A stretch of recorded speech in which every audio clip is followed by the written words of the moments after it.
warm welcome to everybody to the 4th episode of Yell It from the Mountain. It's a show that we started in 2020 during the pandemic.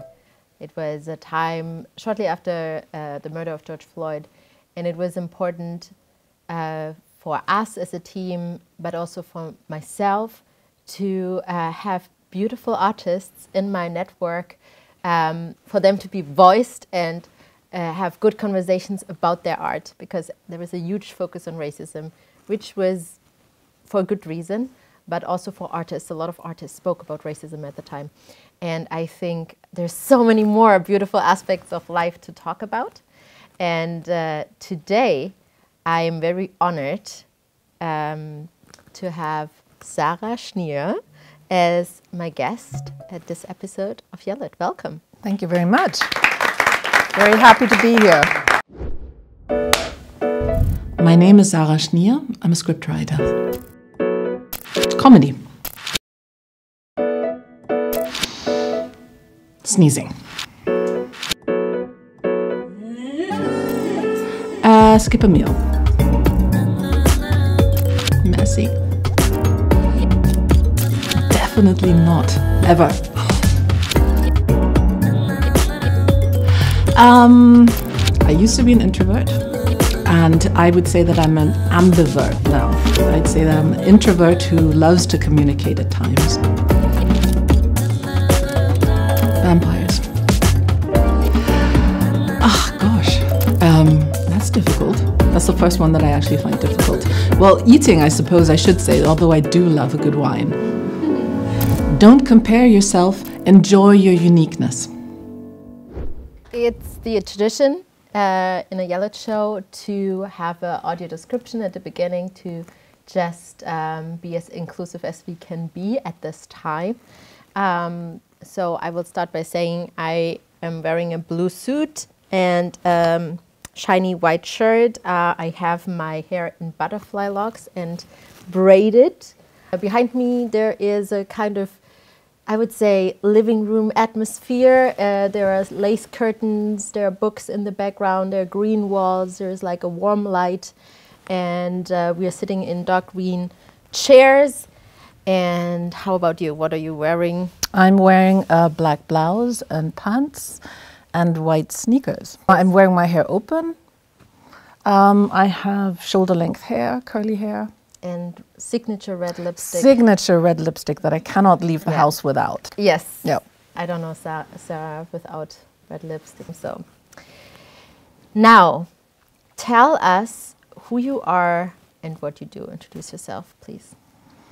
I am a Zimbabwean German screenwriter and work primarily for television. Have written over 20 films and series during the past years. Yeah. Yes, and we will talk more about your works, but let's start with a few warm-up questions. Are you ready? I'm ready. If you would own your own late-night talk show, who would be your first guest? You would. That's the only acceptable answer. What about karaoke? Which songs would you pick, or which song would you pick? Oh, karaoke night? Any song by Stevie Wonder, I think. I like that answer. The best piece of advice you've ever been given? The best piece of advice that I've ever been given was regarding my children, and that is you should enjoy them when they're little. Enjoy them as much as you can. Did you? I did. I still do. They're not little anymore, but I still enjoy them. So, Yell It is about visibility. It's about accessibility and empowerment. What does that mean for you? How would you describe visibility in your work, or how does it matter to you? Visibility, I think, in general, just means equal opportunities. For example, I think that means accessibility to the means to tell your stories, and to tell the stories that matter to you, that are important to represent groups of society. I think that has been very unevenly distributed so far. So I think that's what And that would be empowering. To have those means is empowering. I love how you incorporated all the three words. Yeah, it helps to write. Now, let's look at your life in relation to your career. So I know you did a master's in literature at the University of Sussex. We have a lot of guests from England, so that's great. But you studied also in Berlin. I did my bachelor here in Berlin, and then I went on to the UK. And the bachelor was in which field? Also comparative literature. And then you started working for different publishing houses. Do you want to tell us a little bit about how was that in comparison to starting to write screenplays? Well, I'd always thought that I would be going into publishing and working as an editor, which is what I started out doing, and it had never really occurred to me that I could earn a living as a writer. And I hadn't actually come in contact with screenwriting as such at all at that point. And yeah, I worked in publishing as an editor for a while, and in actual fact, I know that you and I spoke about Audre Lorde. I told you about knowing Audre Lorde, and was it, yes? I mean, it's just a totally coincidence, but I have a book here. Total coincidence. I mean, you know, there's like lots of beautiful Black authors, but keep going. We'll talk a bit about Audre. Yeah, in actual fact, it occurred to me that that's how I got my first job in publishing.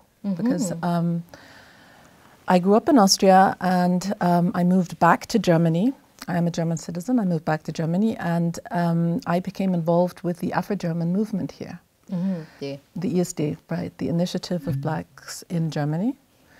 And in the course of those events, I was asked if I could translate for Audre Lorde, who was in Berlin at the time, and she was a guest professor at university here, but she was also here for cancer treatment, for alternative cancer treatment. And around what year was that? This was in the late 80s, and so I said yes, and I started accompanying her at readings and translating for her and translating the discussions, and that's when I was asked by her German publishing house, Orlando, and the publisher Dagmar Schulz, whether I would like to intern for them. And that was my entry into publishing. And I ended up doing that for about 7 or 8 years. And then by chance, really, a first opportunity came up. It was solely a money job, really. That I saw the opportunity of writing for daily shows, and yeah. And then as soon as I'd written my first script, I was completely on fire, and I just knew that's my thing. Yeah. So it was really all by chance.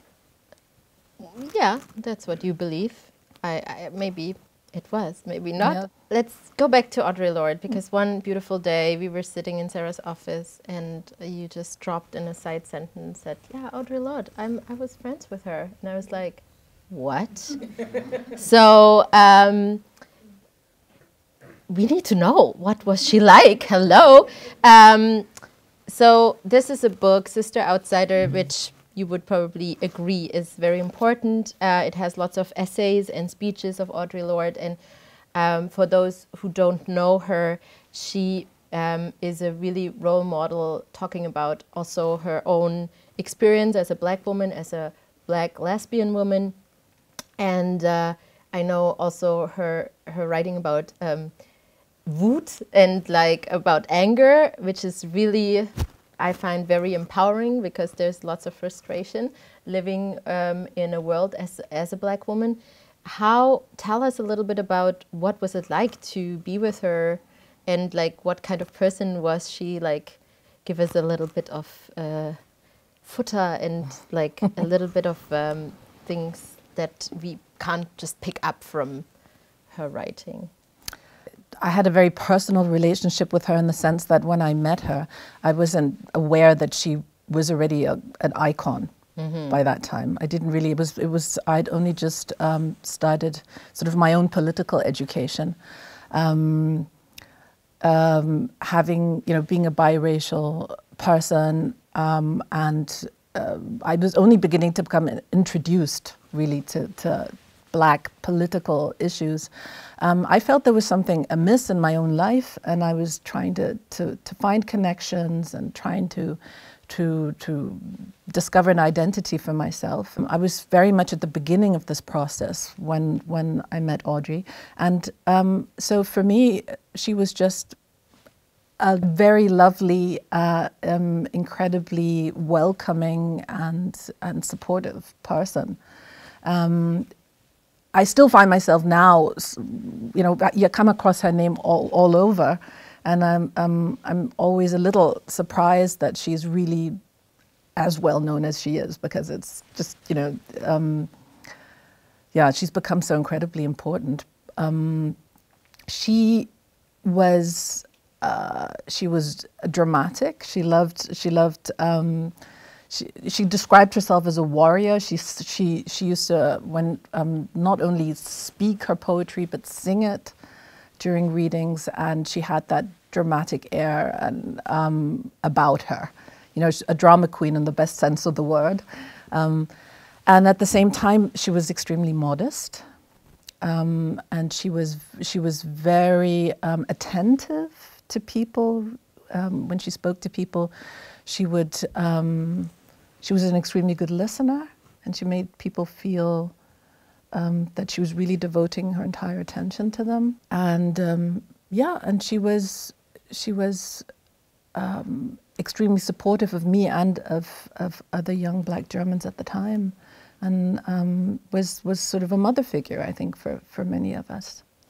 What would you say is like the one thing that you really learned from her, or that you took away from the time you spent with her? I think there's something that nowadays is called intersectionality. That's the term as such didn't exist at the time, but I think that I grew up with parts of my personality that I felt were disparate. I felt they didn't. People were telling me, "You've got to be one thing. You cannot be. You've got to be either Black, or you've got to be white, or you've got to be European or African or German or what have you." I didn't feel like there was a unifying factor in my life, and I think that's one thing that was extremely important for me that I learned from Audre, is to say that no one can tell you what you are, or to be one thing or not another, and that that those aspects of your personality are mutually exclusive. But you can be all the things you want to be at once, and that is a strength and a wealth and not a weakness. Absolutely. I want to come back to you now. You said you wrote your the first time for screen and you were on fire. I know you started writing for TV, for television, for series. The Germans, at least from my generation, all know Marienhof. And my question is, what was it that caught you on fire? I'd always loved stories. I mean, that had been a part of my life since I was little. I loved, dwelling in my imagination in all kinds of imaginative realms. But I think it was the spoken word, really. I think that was what made the difference. Dialogue is like music. And I've always sung and played instruments, and music was always a core part of my life. And also there's a different connection to the world around you, in that you can, it's sort of more permeable somehow. I mean, the written word on the page is not the same as listening to the world around you and transforming that into the spoken word, the acting. It felt more alive to me, and yeah, I mean, that's just something that inspired me in a way that I hadn't known before. And so you did that for a while. You worked for eins, and you stayed in the television field. But I feel like over the years, obviously, you got more respect, you know, like you wrote more, successful, you won the comedy prize for one of your works. And how did you get to a point where you got more independent? So can you tell us a little bit about how that worked, that you got to a place like that? I think it's important, though, to say, and for students to understand that what I'm talking about is like 20 years ago. So, yeah, no, the industry does change all the time, and at the moment we're in a period of extreme transition. So, I'm just, you know, I wouldn't claim that my experience is that representative necessarily for students nowadays, but. I actually only wrote for daily shows or commissioned episodes of shows very briefly. That was only for a couple of years, and then I started writing my own material. And I'm sure that luck played a part in it as well, or that I started out writing at a time when maybe there wasn't such a great saturation in the market. But I also believe that it does pay to stay true to yourself as much as you possibly can. I think that I've resisted writing material solely because it was commissioned. Yeah, and I think I've been pretty straight when it comes down to that, and I think that is something that may seem as though it's daring, but in actual fact, I think it's something that does earn you people's respect, and it's worked very well for me. And also, if I may add, you are very patient in a way, because you once told me that a lot of your projects have a span of 8 years, like from the first draft till the final release. You take a lot of time to research really well the background of the stories and the characters, and that takes time. Well, I'm happy to say that most projects do not take that long. Yeah, I wrote a show, and I was also the creative producer for that, and that took near to 8 years to develop. That's right. But yeah, I love researching. I think that's one of the best things about the job, and so yeah, I do take my time, and sometimes the time has to be right for projects. So I try not to succumb to the temptation to write, you know, the about subjects that are in, you know. I try to follow my own instincts when it comes to choosing projects, and then just hope that I'll be able to convince somebody to buy it. Let's talk about the specific projects of yours. So there is a TV film called Mein Sohn Helen, which is My Son Helen. A feature film for ARD, which is like the public television network in Germany. And it is the story of a boy who transitions into a trans woman. And it is a very, I would say, moving story. Why I think it's so meaningful is it would be, I think, a different movie today than it was 2015. I think it came out, and you need to know, for those who are not German or don't know how the system works here, it's that you have to write for a certain format, right? So to have a story like that in primetime television at the first public network is unfortunately still pretty unique, or it was at 2015. So You said this is one of your most sustainable films in the pre-interview. Can you explain what you mean by that?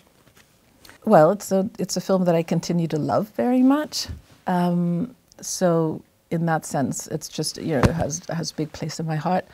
But also, it's one that continues to be shown, not only on ARD itself, where it's almost always in the Mediathek.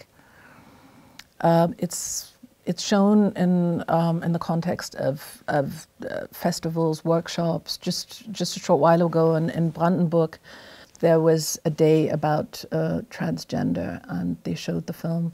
So, and then also we had transgender organizations that were involved, and they continue to show it, and with ensuing discussions. That would have been my next question. Who was involved in making this film? Because when I watched it, I was like, okay, who did Sarah write this alone?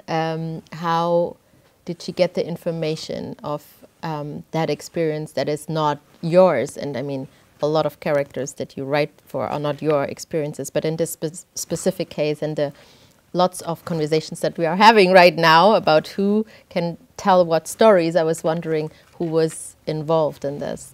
Right, exactly, yeah. To begin with, I think a common thread in my films is the experience of being an outsider. Mm-hmm. And it took me a while to discover that, because it was just something, it was more an instinctive thing. At some point, I think I began to ask myself, okay, now where's the common thread here? And then I found that it was my experience of being an outsider, I think, is something that essentially plays a big part in the topics that I choose to write about. And when the first idea to Mein Sohn Helen was the producers. And producer came to me and said, I would like to write, you know, I'd like to do a story about a transgender youth. And my first reaction was to say, yeah, but, you know, I really don't know what I can contribute. I mean, that's for me the most important question, is like, what do I feel I can contribute to a topic? What do I have to say that is going to advance this somehow, which would be enlightening in some way? And my first reaction was, I'm sorry, but I really don't know. It doesn't seem right for me to tackle a topic like that. And then he was insistent and said, I really would like you to, it's a dramatic comedy, which is my favorite genre. And he said, you know, I think you'd be a good person because your tonality would be light. And then I went and I found a book about transgender children, a very fantastic book, a Dutch book, that has pictures and interviews with transgender children and their parents. When I read that, I came across the description of one child of how this child had the first experience of not living in the right body. And that was when this child was about 3 years old. And this is something that is actually mutual experience of a lot of transgender children. At an age when we all experience individualization, children realize, I am myself, I have such and such a name, and I have such and such a gender, which is always a very important part of realizing that you have a known identity. And their environment would invariably correct them and say, no, you're not. And that actually came as a shock to them, because they were so much at one with themselves that it was incomprehensible to them that their entire environment could view them differently. And when I read that, I thought, I understand that. I understand that. And because it corresponded with my first experience of realizing that I was black. I remember coming home as a 3-year-old, crying one day and asking my mother to wash my color off. And my mother said, what are you talking about? And I said, I'm dirty. The children said, I'm dirty. And I want you to wash my color off. And the shock of realizing that I couldn't choose to be whichever color I wanted, that was something that really helped me relate to this discrepancy between the way that you see yourself and the way that you're seen from the outside. And I thought I can work with that. that was my starting point. And I have two questions around this. One, as the commissioning editor, how did they react to that topic? Were they like, yeah, sure, let's do it? Yeah. Interesting. Yeah, well, it was a brief and glorious period of this particular department of AD when they decided that they were going to reinvent themselves. I wrote in that period. I was just about to say, who is this? Introduce me, please. Yeah, it's kind of over now. But I mean, not that there's still great stuff being done, but this was a very particular window that had opened. Okay. And I wrote 2 movies during that period, and the other one was about a teen pregnancy, a 13, 14-year-old girl who's pregnant. And they told me afterwards they would not have made either of these films. They would not make either of these films again, although both films were actually quite successful. So when we pitched that story of my son Helen to the commissioning editor, in a couple of sentences he was like, yeah, go for it. And that was it. That was very easy. But I also still want to talk about your Tatort, your first crime movie feature. So how did that come about? Yeah, well, I did my research, and that involved, of course, reaching out to transgender organizations. Yeah.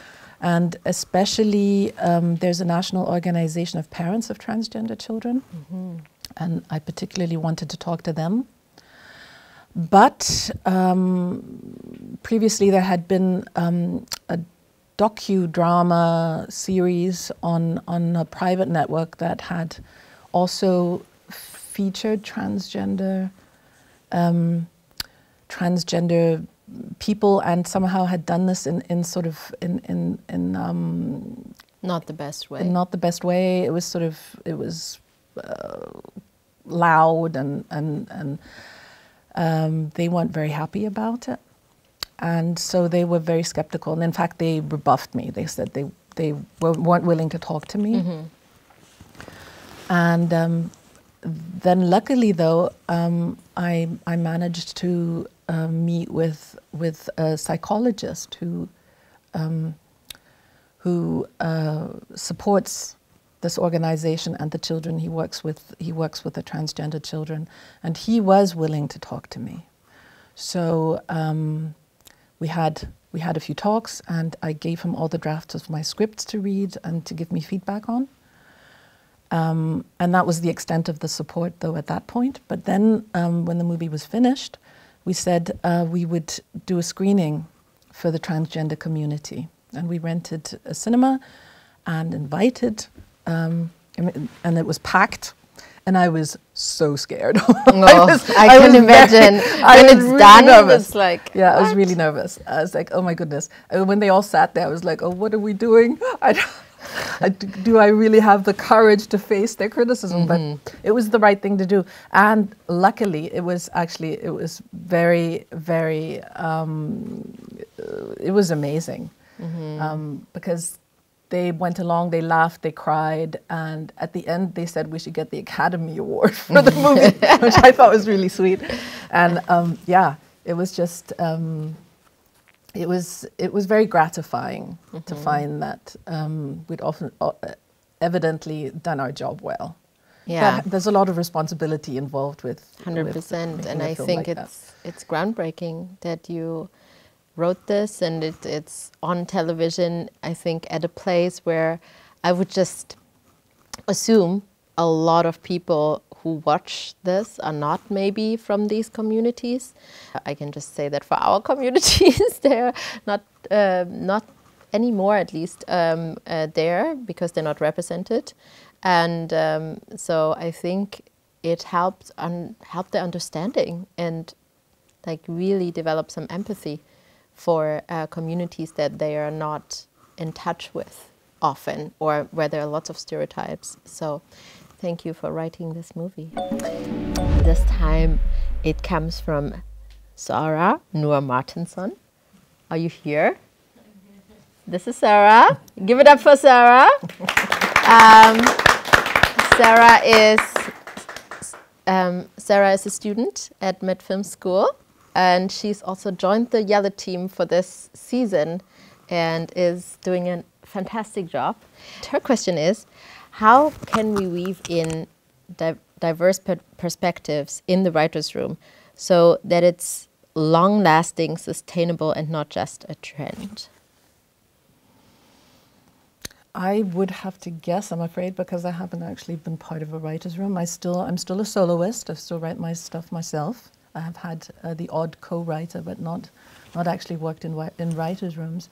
I think the fact that writers' rooms exist and that a prerequisite for writers' rooms is that you have a variety of perspectives. I think that in and of itself is something that will have a lasting effect.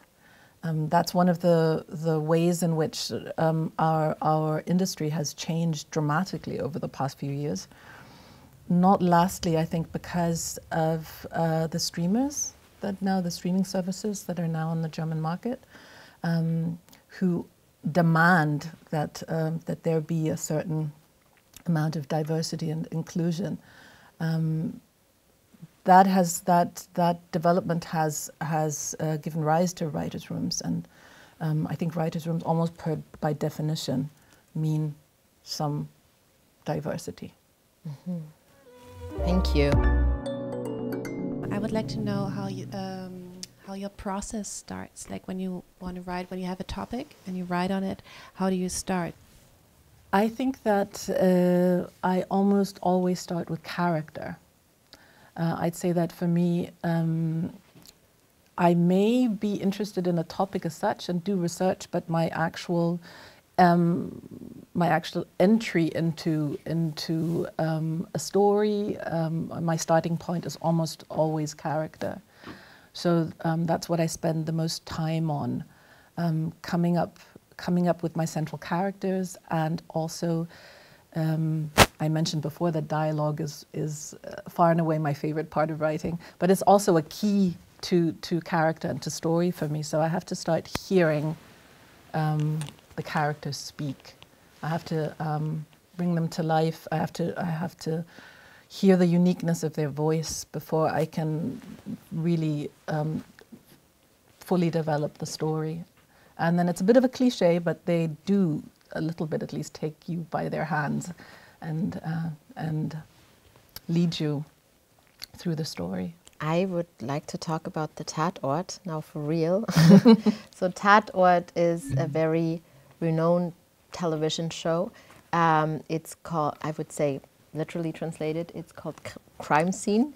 And you wrote the Tatort, Das Leben nach dem Tod, the life after death. And I think it's my favorite. The Crime Scene, it's like a series that is takes place in a different German city. And there's like a team of detectives, 2 detectives in every city. And you wrote it for the Berlin Tatort. And how was that? It's like an honor, I guess, to write a Tatort, because so you have like millions of viewers, that's guaranteed. It's like a tradition for many Germans on Sunday evening to watch Tatort. So you have a lot of viewers, and it's guaranteed that your piece of work is not only seen but also discussed, because there's like groups who meet up just to view it. So can you tell us a little bit, how did it get to this point? Was it your initiative that you said, I would like to write a Tatort, and you asked certain people, or did they come to you? Did you come up with a story, or did you ask we want a story about this topic? And yeah, tell us a little bit about that experience. That's exactly, it's a national campfire. I mean, maybe most of you probably know that Germans have this bizarre preoccupation with crime shows. That's the majority of programs on German television are actually crime shows. And that is not my genre of preference. Like I said, I like dramatic comedy, and I like comedy in general. No, it wasn't actually my initiative, but the producer came to me, and to my surprise, actually, at the time, I was like, well, that's quaint to be asking me. But of course I was pleased. Yes, it's a national campfire, and there, you know, in terms of visibility, of course, it's a fantastic thing to do. And I was happy that it was the Berlin team that I was asked to write for, because it's my city. I thought it was a very, very cool team of detectives. So I was still fairly free in terms of my choice of topic. And it was my own material. Oh, nice. I like research. I like history, and I knew that there had that in the GDR, in the German Democratic Republic, the death sentence had been imposed, and this is something that very few people in the West knew. In actual fact, I think even in East Germany, not that many people were aware of the fact, right? Being an East German, right? Mm-hmm. Yeah.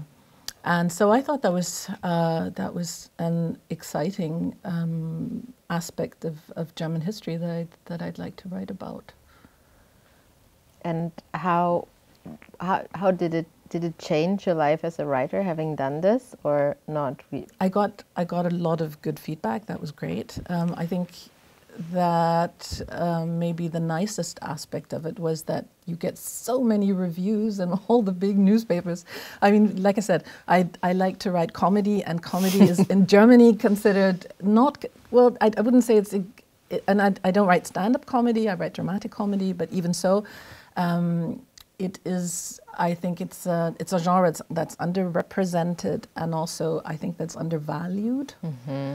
And so in terms of being reviewed in the big papers, you know, the likelihood isn't as great. And in this case, it's all over. That was my first time to be in Süddeutsche and Frankfurter Allgemeine and Neue Zürcher Zeitung. I mean, like everywhere. And I got excellent reviews, I'm happy to say. So that was a big perk for me, absolutely. In terms of, you know, I can't say that it really made that much of a difference in terms of getting more offers. I get a fair share of offers as it is. It wasn't a super dramatic increase through that, no. Tell us a little bit, you mentioned it earlier when you said there's a project that you spent 8 years on, and that's also the project you worked as creative producer fairly recently, and I know you traveled a lot to Belgium and Thailand, and it is an amazing story as well. I don't know how much you can share already, but tell us a little bit about the process, becoming a creative producer, and I think it's something also that you are more interested in. You found joy in this. You thought like, let me try this out. I don't know if it's for me. Yeah. So, yeah, tell us a little bit about that. Yeah, that's my most recent project. It's a mini-series, 6-part mini-series. It's called The Second Wave, and it's about a group of friends who, in 2004, in their Christmas holiday, are surprised by the tsunami. And in the whole drama, in the aftermath of the catastrophe, they make one very bad choice. And 15 years later, that somebody turns up in their lives to remind them of the mistake that they've made. It's a drama with thriller elements and an ensemble piece. And yeah. Exactly, the story is told on 2 time levels, in Thailand, 2004, and 15 years later. And we shot the show in 3 countries during lockdown. So that was a challenge. That was a challenge. In Germany, but mostly in Belgium and in Thailand. And it was my first time to be a creative producer on an own show, and I think to the English speakers, probably creative producing is not a term that you're actually familiar with, because I think it's Dinglish more. I think it's a German invention. So it means that you a producer for all the creative aspects, but none of the business side, none of the monetary ones. That's nice. You don't have any budget responsibility. It's wonderful. You don't have any budget responsibility, but you get to you're involved in all the creative decisions. And in actual fact, this is something that was an offer from the network. right from the start, actually, I had been given the option that I would be able to do more than only write. That meant that I got to have a say in the director, in the choice of director, in casting, in costume even, and in music, exactly. Worked very closely with the composer, and I was lucky enough because this is a composer that I've known for a long time, Karim Sebastian Elias, and we're friends, that we compose together sometimes. So like the title theme, we composed together. That was a lot of fun. And then I hadn't really expected that I would be on set so much, but because of the complications through first of all through lockdown, but also because it turned out to be such positive experience for everybody. It turned out I was on set most of the time, the entire time when we shot in Thailand. And then, of course, the post-production as well, being in the editing room, sound mixing. And now we're editing the trailers, and yeah, so right until we go on air, I'm involved every step of the way. That's amazing. Yeah. I can't wait to watch it. Yeah. Tell us about the object that you brought. Those are my earphones. I am a bit of a phonophobe. That means that I really have a problem with noise. And these earphones, I wear them actually not to listen to music, but they're noise reduction earphones. And so I dim out other sounds when I'm wearing them. And it's become, it's almost like a mascot or something. If I really need to concentrate, it gives me the feeling, it's a complete placebo, but it gives me a feeling. Somehow it helps me reach a state of concentration more easily. So those are my beloved earphones. Interesting. Yeah, I would probably soundproof my walls if I could afford to. And if I listen to music, I like to do it very consciously. I don't like background music. So if I listen to music, I sit down and I completely I immerse myself in the music. Yes. Are there any other questions from the audience? So I also have different cultures, and like, you know, trying in my work to kind of incorporate my background in a sense.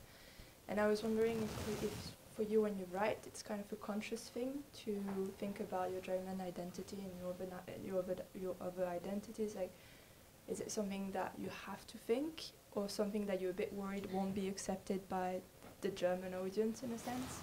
It's like I always try to add some Brazilian music to my films, and then the teacher's like, it doesn't really work well. But I feel there's also an obligation to respect my other cultures in a sense. That's a very good question. I feel a sense of obligation as well. I think maybe not in the sense that I feel that I need to represent Zimbabwean culture. Maybe in part that has to do with the fact that you know, I think that the Black community here is very diverse in and of itself. And I feel very much a part of that, but being sort of my Zimbabwean identity is just a part of this Black culture and identity that I feel. I completely feel what you're saying, because I know that I had that experience at the beginning when I was writing as well, that these things always got cut out of my scripts. I was saying before that multiple identities or intersectionality, for example, that I have a Jewish family, I grew up with a Jewish stepfather. That is also something that I've always tried to incorporate in scripts. And somehow, at the end of the day, very often it's been at very last minute. Like, people will leave things in scripts. You know, the production companies, the network will actually respect that up until a certain point. And then I found that when I got the rushes, I was like, well, you know, where is that? And well, it wasn't really, for them, it wasn't really an elementary part of the story. It wasn't, it didn't seem necessary to them. So if they were cutting, that's always the first thing they would cut, because it's, you know, it's just It's an add-on for them. And that's something that has begun to change. For one thing, I think that to some extent there's more sensitivity to that, but there's limits to the sensitivity, or to the awareness. But I think it's being able to produce myself, for example, is, of course, puts me in a position to demand that certain things are respected. Hello. Hi. I'm super interested in the process of casting. You mentioned you love to build your characters first, and now your characters become alive. So how was it for you when you had your series, like producing your series? To how it felt to Especially how it felt for you, because as you said, you could be demanding. Now you can say, like, if it's important for you to put the aspect of diversity in it, you can do it. Like, how was it for you having this responsibility? There's a casting agent involved, right? Because obviously you need someone to make suggestions. I thought it's a fascinating process because of I've always considered acting sort of to be the reverse side of writing. You know, it seems to me like actors or writers turned inside out. You know, you have there's the same creativity and emotions and sensitivity that's required to approach a character, but actors have to show themselves in a way that writers don't. So I have a lot of respect for the process. Having said that, though, I think that there's also a certain conflict between that I feel, an inner conflict between the need to find the best actor or actress for a part and the wish to cast parts as diversely as possible, because at the end of the day you need to find the right person, right? And no matter what the background of that person. So I think it's like a journey that I've just begun. Now that diversity has actually started to take place in German television, I hope to be able to write a lot of shows maybe for actors and actresses that I've begun to discover now. And when I started out, there was literally only a handful of black actors, for example, very few of any other backgrounds. We have a lot of actors of Turkish background, for example. We have a large Turkish-German minority in the country, and a lot of fantastic actors have evolved from there. But in recent years, there's so many more actors and actresses of color have come from acting schools, and there's like a completely new pool of talent for me also to work with now as a writer. So I think it's like a process of mutual inspiration. I can write many more parts that I know I can find great actors for now than maybe I could 20 years ago. And that's something that I find incredibly inspiring. So, but I think it's just the beginning of a process. Sure. Hi, thank you Hi. for being here. You mentioned a bit the importance of luck in your career. I was wondering if you have any advice for young people interested in film and television to try and find those lucky opportunities. Before you answer, I just want to intervene because I worked with Sarah a little bit. I highly doubt it's a matter of luck because Sarah's very thorough with her work. She's very reliable, very trustworthy. And I think there's probably, I could talk a little bit longer about your work ethics.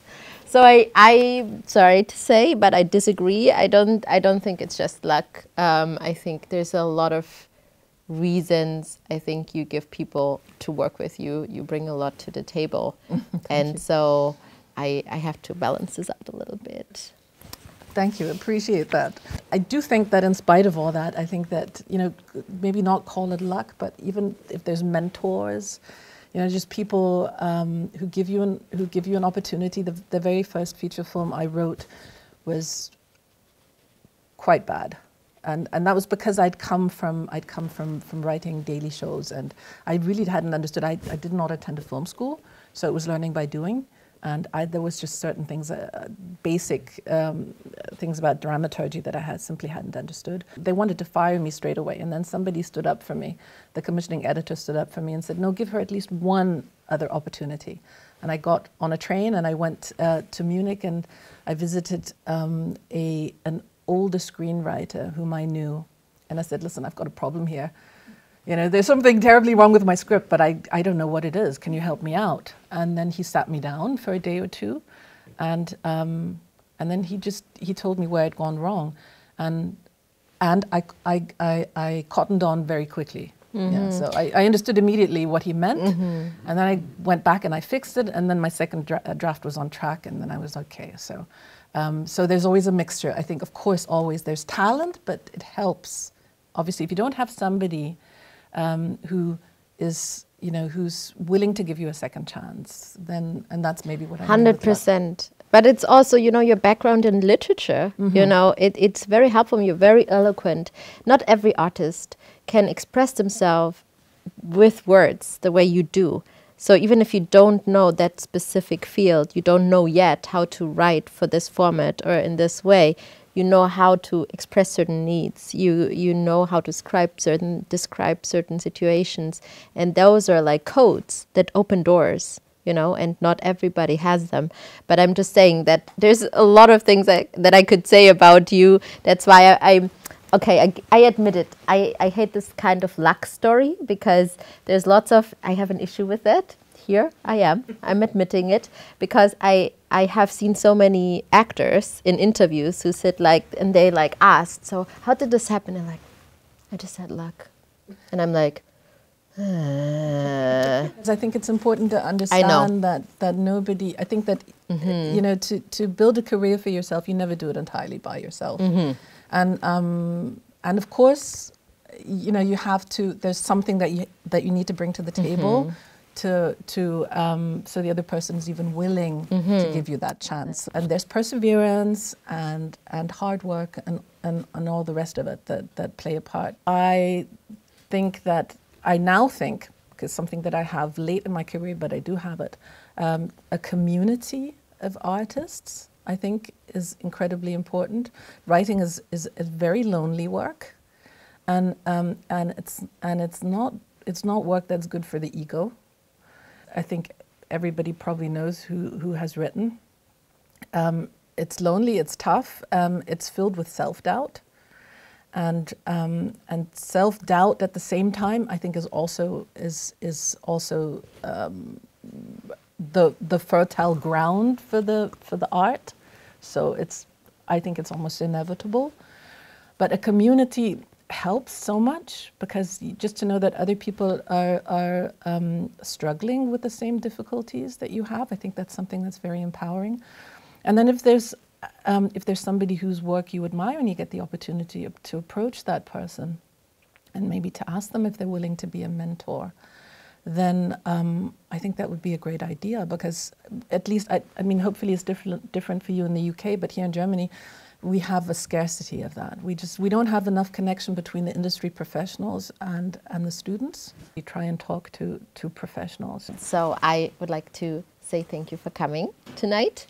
And I want to say thank you to Med Film School Berlin for hosting us, and for the incredible team behind the camera, the sound, and everybody involved. Yes, you can give it up for them, because those are